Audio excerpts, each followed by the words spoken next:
ہمارے چینل کو سبسکرائب کریں اور بیل آئیکن دبائیں۔ الحمد لله الذي أسرى بعبده فوق السماوات العلى وشرفه بغاية قربه فكان قاب قوسين أو أدنى واصطفاه لرؤيته وكلامه فأوحى إلى عبده ما أوحى والصلاة والسلام عليه وعلى آله المجتبى وأصحابه الذين سعدوا في معارج الحق والهدى أما بعد فأعوذ بالله من الشيطان الرجيم بسم الله الرحمن الرحيم سبحان الذي أسرى بعبده ليلا من المسجد الحرام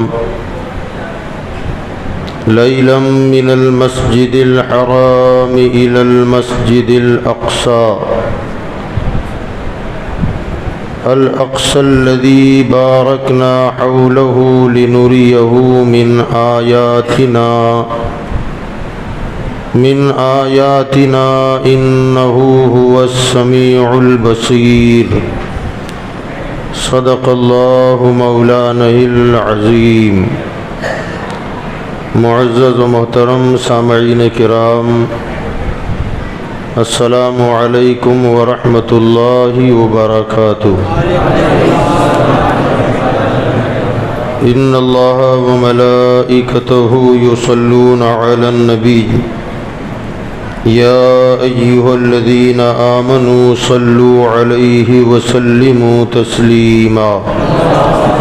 اللہم صل علی سیدنا و نبینا و مولانا محمد وعلى آلہ واصحابہ وبارک وسلم صلاة و سلاما علیک یا سیدی یا رسول اللہ صلی اللہ تعالی علیہ وسلم۔ حضرات گرامی، آج کی جو مقدس شب ہے،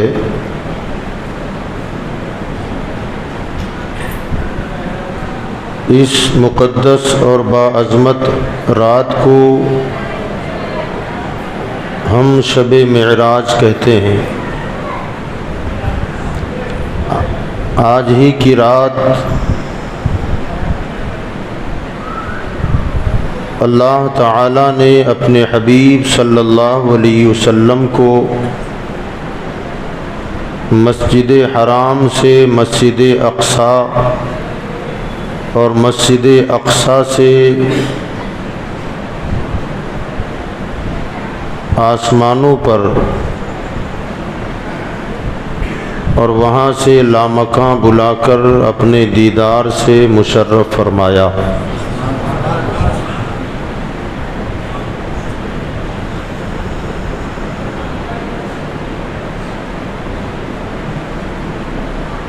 اللہ تبارک و تعالی نے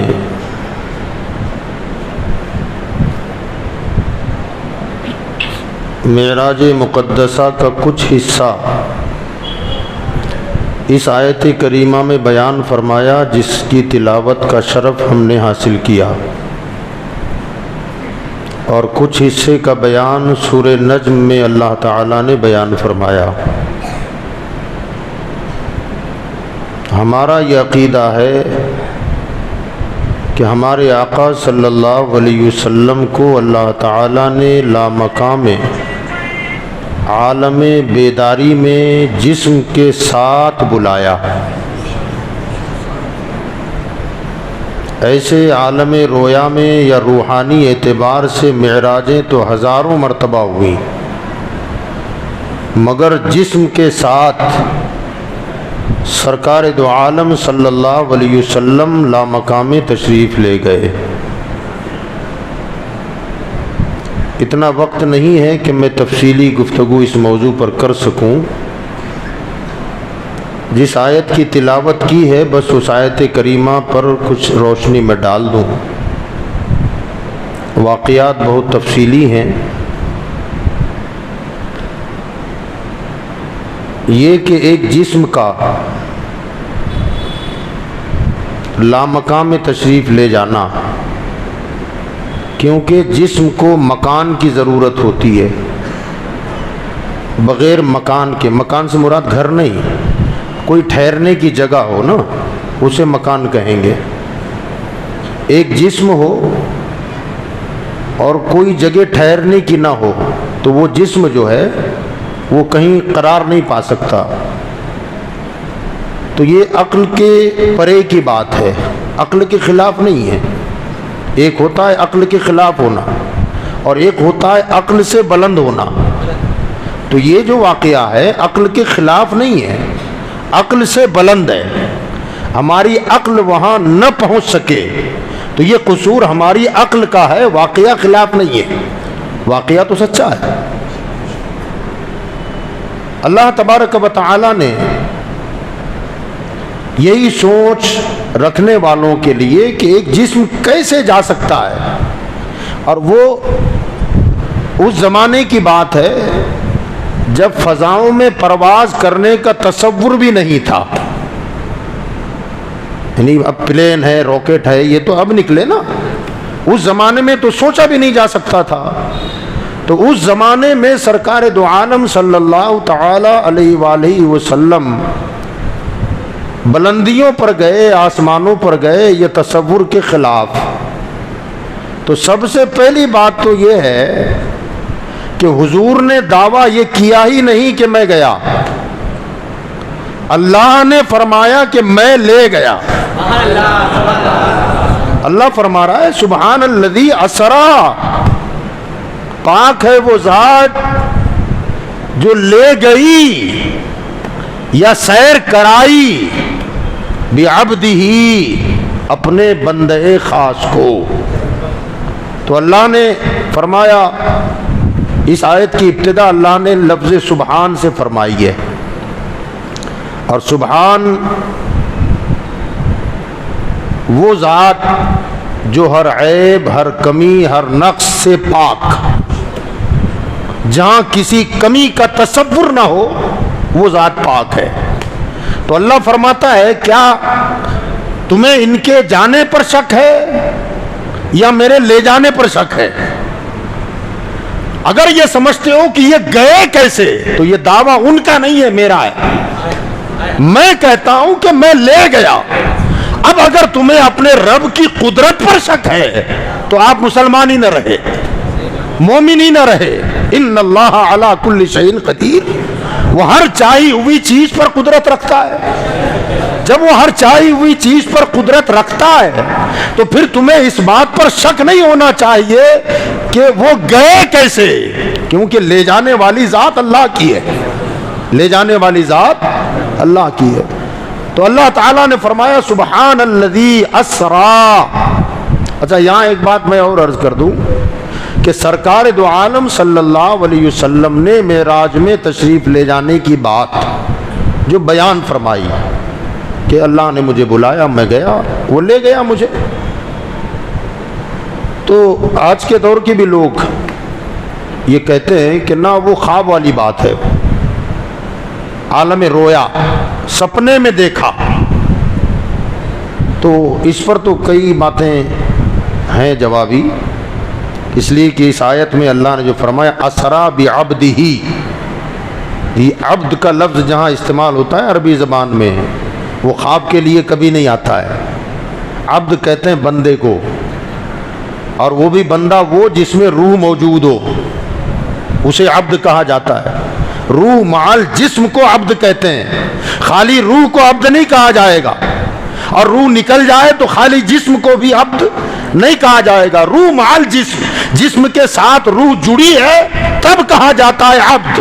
تو قرآن نے یہاں تو کلیئر کر دیا کہ ہم نے روح کو نہیں لے گئے، یا خالی روح کے بغیر جسم نہیں لے گئے، روح اور جسم کے ساتھ لے گئے، اس لیے عبد ہی کا لفظ فرمایا۔ فرمایا ہم نے اپنے بندے کو لے گئے، ہم اپنے بندے کو لے گئے. ایک بات. دوسری بات یہ کہ سرکار دو عالم صلی اللہ علیہ وسلم جب معراج سے واپس آئے نا تو واپس آنے کے بعد فجر کی نماز آپ نے مکہ میں پڑھی, وہ بھی ام ہانی کے گھر, جہاں سے گئے تھے وہیں پر. حضرت سیدہ ام ہانی فرماتی ہیں کہ نماز کے لیے ہم کو حضور نے جگایا, فجر کی نماز کے لیے, اور جگانے کے بعد حضور صلی اللہ علیہ وسلم نے رات والا واقعہ ہم کو سنا دیا. جب ہم کو سنایا تو سیدہ ام ہانی رضی اللہ تعالیٰ عنہ فرماتی ہیں کہ میں نے کہا یا رسول اللہ صلی اللہ علیہ وسلم کیا آپ یہ بات مکے والوں کو بتاؤ گے؟ سرکار نے فرمایا ہاں بتائیں گے. تو میں ڈر گئی. کہتی ہیں کہ میں نے کہا یا رسول اللہ خدا کے لیے ایسا یہ نہ کریں آپ. تو کہا کیوں؟ تو کہا یا رسول اللہ یہ اتنا بڑا واقعہ ہے کہ یہ مذاق اڑائیں گے. مکہ والے تو راستہ ہی ڈھونڈتے تھے. کہا یہ ٹھٹھا کریں گے, مذاق اڑائیں گے, اور لوگوں کو گمراہ کرنے کا ایک راستہ ان کو مل جائے گا. آپ یہ نہ کریں. سرکار کی چادر آپ فرماتی میں نے پکڑ لی کہ آپ نہ کریں. تو سرکار نے فرمایا خدا کی قسم میں یہ واقعہ بیان کروں گا, اور اپنے ہاتھ سے میرے ہاتھ سے اپنی چادر کا کنارہ مجھ سے چھڑایا اور میں پکڑ رہی تھی. جیسے ہی میں نے کوشش کی کہ حضور کو روکوں تو سرکار کے قلب انور سے نور کا ایک جلوہ نکلا. فرماتی ہیں کہ وہ ایسا نور تھا کہ میں اسے برداشت نہ کر سکی اور دامن چھوڑ دیا, اور حضور چلے گئے. وہ نور اتنا چمکدار تھا میں سجدے میں گر گئی, اور سجدے سے جب سر اٹھایا تو حضور باہر نکل چکے تھے. جب سرکار باہر گئے تو اتفاق راستے ہی میں ابو جہل مل گیا, اور یہ تو اسی ٹوہ میں لگا رہتا تھا. کہا کہ اے محمد صلی اللہ علیہ وسلم آج کوئی نئی خبر؟ حضور نے فرمایا ہاں ہے, نئی خبر ہے. کہا کیا؟ تو رات والی بات حضور نے فرمائی. میں نے عشاء رات یہاں گزاری, رات کو یہاں سویا, وہ بھی عشاء کی نماز, اب وہ کیا جانے کی نماز, میں عبادت شام والی عبادت ہم نے یہاں کی, اور رات ہی کو میں پھر بیت المقدس گیا اور وہاں سے آسمانوں پر گیا. تو یہ تو اچھل گیا. کہا اے محمد صلی اللہ علیہ وسلم جو بات آپ مجھے بتا رہے ہو کیا سب کو بتاؤ گے؟ حضور نے فرمایا بالکل سب کو بتاؤں گا. یہ زور زور سے چلانے لگا آؤ آؤ محمد کچھ کہنا چاہتے ہیں. دیکھتے دیکھتے کافی لوگ جمع ہوئے, اور پھر وہ کہنے لگا اے محمد صلی اللہ علیہ وسلم آپ نے جو مجھے سنایا وہ ان کو سنائے. حضور صلی اللہ علیہ وسلم نے سارے واقعات بیان فرمائے. جب بیان فرمائے تو لوگ تالیاں بجانے لگے اور ہنسنے لگے اور لوٹ پوٹ ہونے لگے, کیونکہ ان کے عقل و شعور سے پرے کی بات تھی, اور کمزور ایمان والوں کو بہکانے کے لیے ایک اچھا سا راستہ ان کو مل گیا تھا. ابو جہل وہاں سے یہ سن کر اٹھا, اور اٹھ کر سیدھے سیدنا ابو بکر صدیق کے پاس گیا. آپ اپنے گھر میں تھے, اس نے آواز دی, سیدنا ابو بکر صدیق باہر آئے. کہا کیا بات ہے؟ تو کہا مجھے ایک بات بتاؤ ابو بکر. کہا کیا؟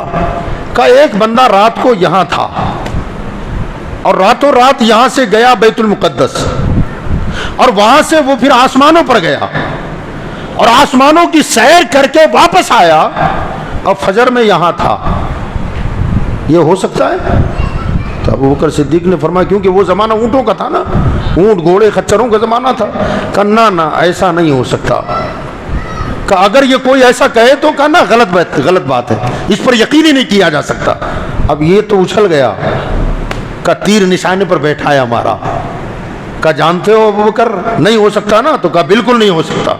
تو کہا سنو یہ کوئی اور نہیں تمہارے صاحب کہہ رہے ہیں, محمد صلی اللہ علیہ وسلم کا دعویٰ ہے.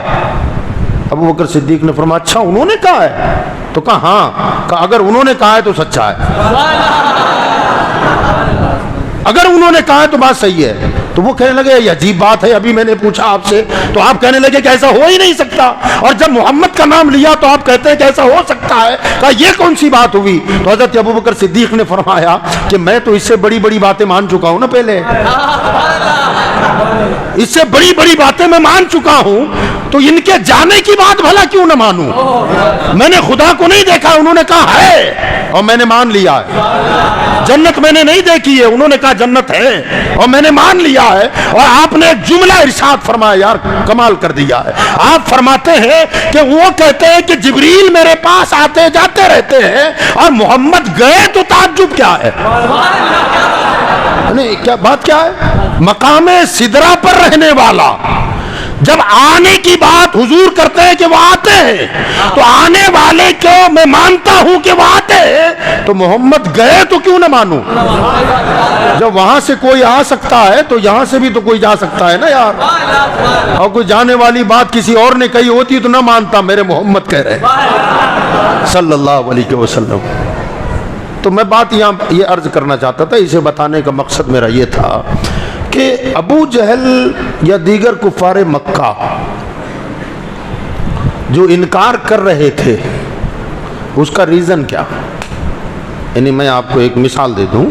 مثلا میں آپ سے یہ کہوں کہ یار کل رات کو میں نے سپنا دیکھا، سپنا یہ دیکھا کہ ہوائی جہاز میرے مکان کی چھت پہ آیا اور میں اس میں بیٹھا اور بیٹھ کے پھر وہ اڑا اور اڑ کر ایک سمندر جب آیا تو وہ سمندر میں اتر گیا اور سمندر میں اترنے کے بعد وہ پانی میں کشتی کی طرح چلنے لگا جیسے اسٹیمر چلتی ہے، اور پھر مجھے لے کر وہ مدینہ چلا گیا.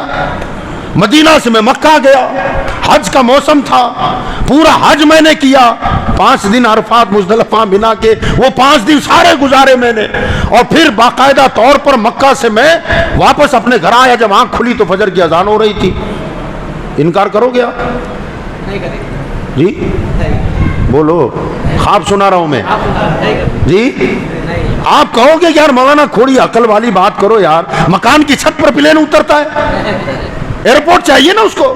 اور جو ہوائی جہاز ہوتا ہے وہ پانی میں نہیں چلتا، وہ ہوا میں چلتا ہے.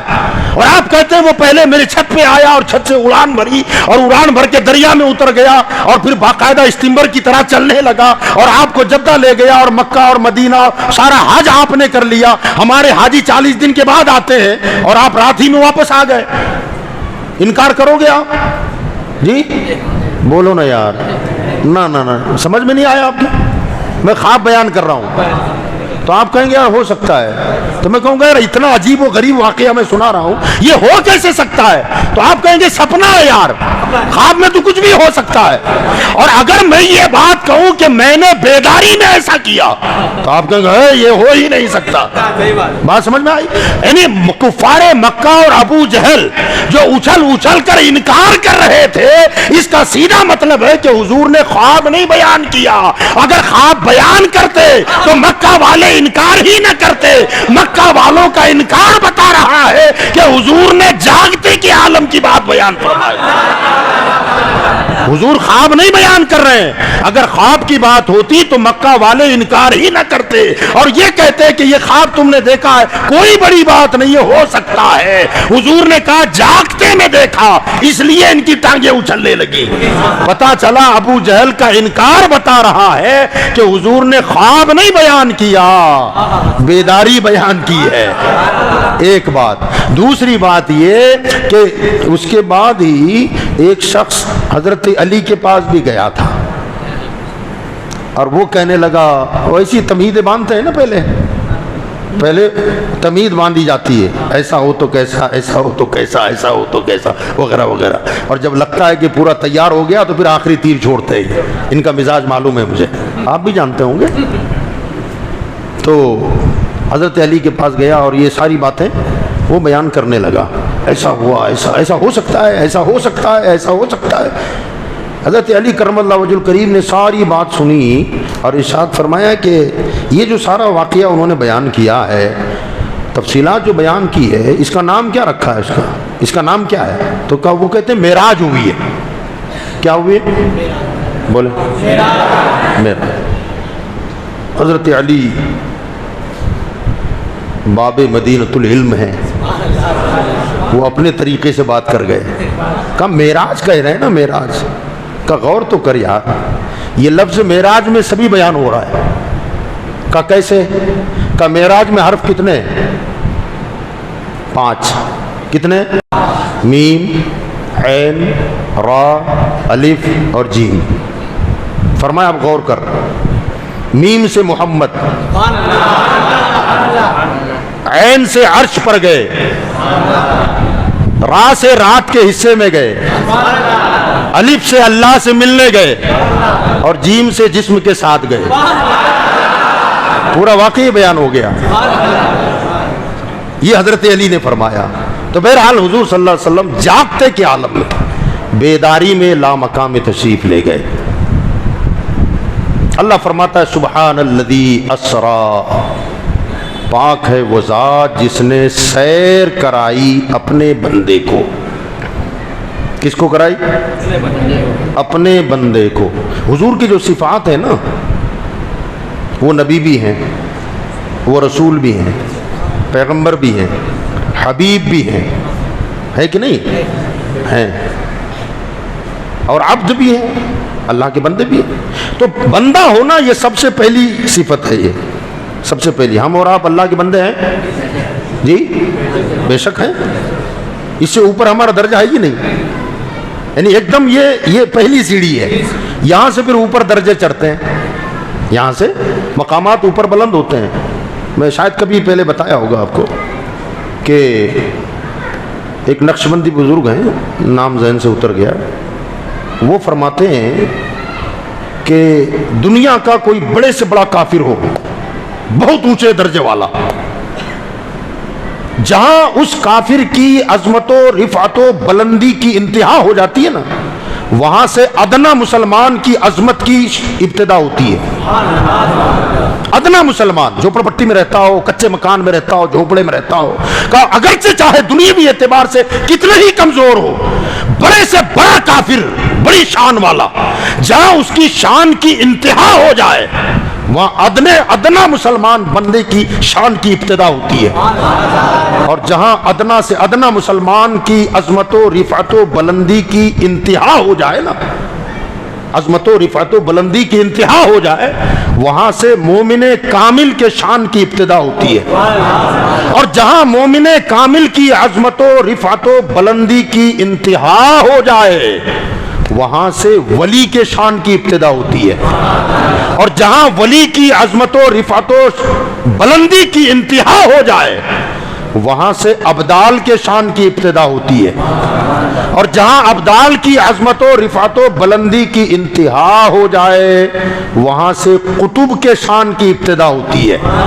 اور جہاں قطب کی عظمت و رفعت و بلندی کی انتہا ہو جائے، وہاں سے فرد کی شان کی ابتدا ہوتی ہے، اور جہاں فرد کی عظمت و رفعت و بلندی کی انتہا ہو جائے، وہاں فرد الافراد کے شان کی ابتدا ہوتی ہے، اور جہاں فرد الافراد کی عظمت و رفعت و بلندی کی انتہا ہو جائے، وہاں سے غوث کی شان کی ابتدا ہوتی ہے، اور جہاں غوث کی عظمت و رفعت و بلندی کی انتہا ہو جائے، وہاں غوث اعظم کی شان کی ابتدا ہوتی ہے، اور جہاں غوث اعظم کی عظمت و رفعت و بلندی کی انتہا ہو جائے، وہاں سے صدیقیت کا مقام شروع ہوتا ہے، اور جہاں مقام صدیقیت کی عظمت و رفعت و بلندی کی انتہا ہو جائے، وہاں سے نبوت کے شان کی ابتدا ہوتی ہے، اور جہاں نبی کی عظمت و رفعت و بلندی کی انتہا ہو جائے،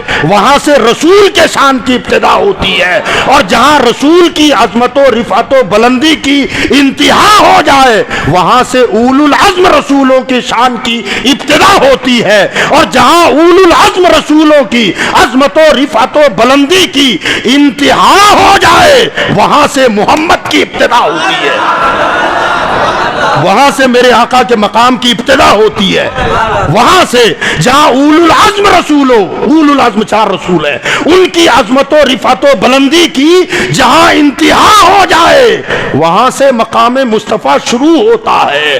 اسی لیے تو اعلیٰ حضرت نے فرمایا ہے کہ سب سے اعلیٰ وہ اولا، سب سے بالا وہ والا، سارے اونچوں سے اونچا سمجھیے جسے، ہے ان اونچوں سے اونچا، یہ ہے وہ مقام،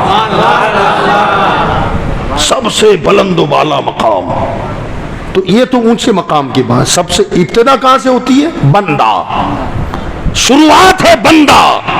سبحان الذی اسری برسولہ نہیں فرماتا، سبحان الذی اسری بنبیہ نہیں کہتا، سبحان الذی اسری بحبیبہ نہیں کہتا کہ میرے حبیب کو لے گیا، میرے محبوب کی سیر کروائی، میرے نبی کو سیر کروائی، نہ فرمایا یہ درجے تو بہت اونچے ہیں ان کے، فرمایا جس درجے کی جہاں ابتدا ہے نا پہلی دادر پہلی سیڑھی، فرمایا اس مقام کا یہ عالم ہے. ان کی صفت عبدیت ہے کہ معراج میں گئے. رسالت و نبوت و الگ چیزیں ہیں. فرمایا جس کی ابتدائی شان یہ ہے اس کی انتہا کا عالم کیا ہوگا. ایک بات. دوسری بات یہ ہے کہ بندہ اللہ تعالیٰ نے یہاں فرمایا سبحان الذی اسرا. اسرا کہتے ہیں سیر. کیا کہتے ہیں؟ سیر. اسرا مانا اونچی بولو سب مل کے. سیر. ایک ہے سیر اور ایک ہے سفر. سفر اور سیر، سیر دونوں ایک نہیں ہے. آپ یہاں سے کلکتہ جائیں تو کیا کہیں گے؟ میں سیر کر رہا ہوں، سفر کر رہا ہوں. مدینہ جائیں، بغداد جائیں، سفر. رات کو کھانا کھا کر کے تھوڑا سا روڈ پہ نکل جائیں، کیا کر رہے ہیں؟ گارڈن میں جا کے ٹہل کے آ جائیں، کیا کر رہے ہیں؟ سیر. اللہ فرماتا سفر نہیں. میرے نبی نے سفر نہیں کیا. سبحان اللہ، کیا بات ہے یار. اور کیسا ہے وہ سفر؟ اللہ اکبر. یہ زمین یہاں سے بیت المقدس اس زمانے میں اونٹوں کے ذریعے جو سفر ہوتا تھا، حرم کعبہ سے بیت المقدس کا سفر 2 مہینے کا تھا.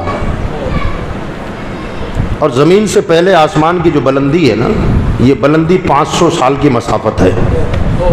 اور پہلے آسمان کی جو موٹائی ہے وہ 500 سال ہے. اور پہلے آسمان سے دوسرے آسمان کے بیچ میں جو گیپ ہے، جیسے زمین آسمان کے بیچ میں وہ گیپ ہے، وہ 500 سال ہے. دوسرے آسمان کی موٹائی 500 سال ہے. پھر وہاں سے اوپر والا جو خلا ہے، گیپ ہے، وہ 500 سال ہے. اور یاد رکھیں ہم جہاں بیٹھے ہیں نا، ہم یہ جو ٹکڑا ہے، یہ کرۂ ارض ہے، یہ دنیا کا، کائنات کا سب سے چھوٹا حصہ ہے. ہم جہاں ہیں نا دنیا میں، یہ سب سے چھوٹا ہے. معلوم ہے آپ کو یہ دنیا کیسی ہے؟ بس دنیا کو سمجھنا ہے تو پیاز، کاندا، بس پیاز نما ہے یہ. آپ دیکھیں گے چھلکے پر چھلکا، چھلکے پر چھلکا، چھلکے پر چھلکا. سب سے اندر والا جو چھلکا ہے نا، بیچ والا، وہ سب سے چھوٹا ہے. نیچے 7 زمینیں ہیں، اوپر 7 آسمان ہیں، اور ہم بالکل سینٹر میں. یہ بیچ کا حصہ ہے، بہت چھوٹا ہے. پہلا آسمان جو ہے نا، یہ 7 زمینوں کو گھیرے ہوئے ہے. دوسرا آسمان پہلے آسمان اور زمینوں کو گھیرے ہوئے ہے. تیسرا آسمان دونوں آسمانوں اور زمینوں کو گھیرے ہوئے. ایسے ہی ساتواں آسمان، ساتواں جو آسمان ہے، یہ 6 آسمانوں اور زمینوں کو گھیرے ہوئے. اس کے اوپر ہے عرش. اس کے اوپر عرش ہے. اور عرش کتنا بڑا ہے شاید کبھی میں نے بتایا ہو. عرش جو ہے، سنیں حضور صلی اللہ علیہ وسلم نے فرمایا، لوگوں جانتے ہو جنت کتنی بڑی ہے؟ صحابہ نے کہا رسول اللہ، اللہ اور اس کا رسول بہتر جانے. سرکار نے فرمایا پوری دنیا کو اٹھا کر اگر جنت میں رکھ دیا جائے تو فرماتا ہے ایسا لگے گا جیسے کسی بڑے میدان میں چند کوڑیاں پڑی ہوں. جنت اتنی بڑی ہے. فرمایا، پھر ارشاد فرمایا جانتے ہو عرش کتنا بڑا ہے؟ تو کہا رسول اللہ، اللہ اور اس کا رسول بہتر جانے. تو آقا نے فرمایا جنت اتنی بڑی ہے کہ پوری دنیا کو اگر جنت میں رکھ دیا جائے تو ایسا لگے گا جیسے کسی بڑے میدان میں چند کوڑیاں پڑی ہوں. اور اس جنت کو اگر عرش پر رکھ دیا جائے تو ایسا لگے گا جیسے بڑے میدان میں انگوٹھی پڑی ہو. عرش اتنا بڑا ہے. سرکار وہاں گئے، جنت کی سیر فرمائی، عرش پر گئے، بیت المعمور گئے، وہاں بھی فرشتوں کی امامت فرمائی. پھر وہاں سے لامکاں میں گئے. اب لامکاں کا عالم کیا تھا؟ یہ تو اعلیٰ حضرت فرماتے ہیں اٹھے جو قصر دنا کے پردے، کوئی خبر دے تو کیا خبر دے. وہاں کیا ہوا کون بتائے یار. فرماتے اٹھے جو قصر دنا کے پردے، کوئی خبر دے تو کیا خبر دے. وہاں تو جائی نہیں دوئی کی، وہاں تو جائی نہیں دوئی کی. یہ بھی نہ کہہ کہ یہ نہ تھے ارے تھے. وہاں کون جانے کیا تھا. فرماتے اعلیٰ حضرت فاضل بریلوی رحمۃ اللہ، عرش کی عقل دنگ ہے. حضور جب گئے نا عرش کا ہے 7ویں آسمان کے پرے.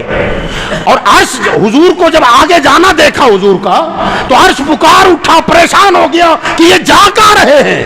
اعلیٰ حضرت فرماتے ہیں عرش کی عقل دنگ ہے, چرخ پہ آسمان ہے, جانے مراد ہائے کدھر اب تیرا مکان ہے, اب اور آگے کہاں جاؤ گے.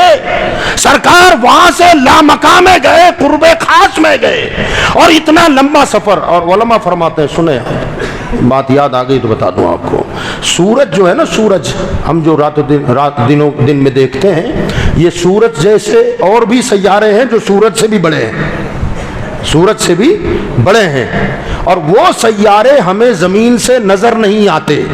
کا سورج نظر کیوں آتا ہے کہ دیگر سیاروں میں زیادہ قریب سورج ہے, باقی کے سیارے اس سے زیادہ بلند ہیں, یہ سیارہ ذرا نیچے ہے اس لیے نظر آتا ہے. حالانکہ دوسرے سیارے سورج سے زیادہ بڑے ہیں مگر فاصلہ زیادہ ہے اس لیے نظر نہیں آتے. اب علماء فرماتے ہیں کہ زمین سے سورج کا فاصلہ کتنا ہے. علماء کرام فرماتے ہیں, اہل تحقیق وہ کہتے ہیں کہ زمین سے سورج کا فاصلہ 14 کروڑ 86 لاکھ کلومیٹر, 14 کروڑ 96 لاکھ 86 کہہ دیا میں نے, 96 لاکھ کلومیٹر اتنا فاصلہ ہے سورج کا.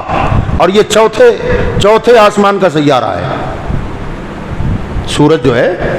اب وہاں سرکار اتنا لمبا گئے, واپس آئے, اللہ تعالیٰ فرماتا ہے میرے حبیب نے, میرے بندے نے سفر نہیں کیا,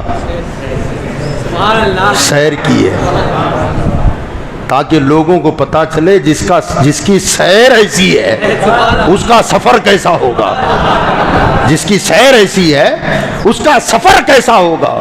تو حضور صلی اللہ تعالی علیہ وآلہ وسلم گئے.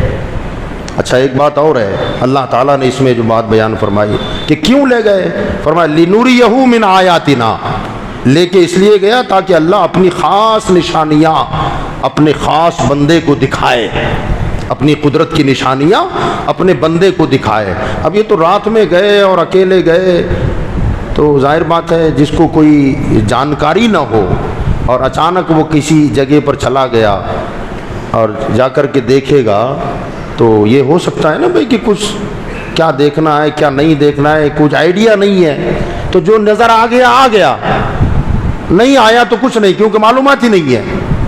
اللہ تعالیٰ فرماتا ہے کہ نا اگر وہ خود جاتے تو یہ سوال ہو سکتا تھا. فرمایا وہ خود نہیں گئے, میں لے گیا ہوں نا. ظاہر بات ہے اسکول سے بچے جاتے ہیں نا ٹرپ کے لیے, بھئی آگرہ جا رہے ہیں وہ تاج محل دیکھنے کے لیے اور فلاں جگہ جا رہے ہیں, تاریخی مقامات پہ اسکول والے لے جاتے ہیں. اگر خالی بچہ اکیلا جائے گا تو کیا دیکھے گا, اور جغرافیہ کا یا ہسٹری کا تاریخ کا کوئی استاد ساتھ ہو تو ظاہر بات وہ تاریخی چیزیں ایک ایک دکھا کر بتائے گا کہ دیکھو یہ ہے, یہ فلاں ہے, تم کو پڑھایا تھا نا پہلے, وہ یہ چیز ہے, یہ فلاں چیز ہے, یہ فلاں چیز ہے. خالی اکیلا لڑکا جاتا تو ظاہر بات ہے کچھ دیکھتا کچھ نہ دیکھتا. یہ ممکن تھا کہ حضور تنہا ہوتے یہ سارا معاملہ ہو سکتا تھا. اللہ فرماتا ہے کہ نہ, بڑی باریکی سے معائنہ کروایا ہے, کیونکہ خود نہیں کیا, میں نے کروایا ہے. سبحان الذی اسرا, میں لے گیا ہوں اور میں ہر عیب سے پاک ہوں, ہر عیب سے, ہر کمی سے, ہر نقص سے, ہر کجی سے میں پاک ہوں. اس لیے میں اپنے حبیب صلی اللہ تعالی علیہ وآلہ وسلم کو لے گیا اور رات کے مختصر سے حصے میں اس ساری کائنات کا دورہ کروا کر کتنی دیر میں آئے, لیلن فرمایا. حالانکہ اسرا کا جو لفظ ہے نا عربی گرامر کے اعتبار سے, اسرا جب بھی لفظ استعمال ہوگا تو رات ہی کے سیر کے لیے بیان ہوتا ہے. یہ دن میں اگر کوئی ٹہلنے کے لیے نکلے تو اسے اسرا نہیں کہتے عربی میں, رات میں جو ٹہل قدمی ہوتی ہے اسی کو اسرا کہا جاتا ہے. لفظ اسرا میں رات کا ذکر آ گیا تھا کیونکہ اسرا رات کو ہی ہوتی ہے, سیر رات ہی کو کی جاتی ہے. مگر اس اسرا میں جب رات کا ذکر آ گیا تھا تو بعد میں اللہ نے لیلن کیوں فرمایا. لیل کا مطلب ہوتا ہے رات. پاک ہے وہ ذات جس نے سیر کرائی, سیر میں رات ہی ہوتی ہے, رات ہی میں سیر ہوتی ہے. تو جب سیر آ گیا تو رات کا ذکر آ گیا. مگر آخر میں بعد میں فرماتا ہے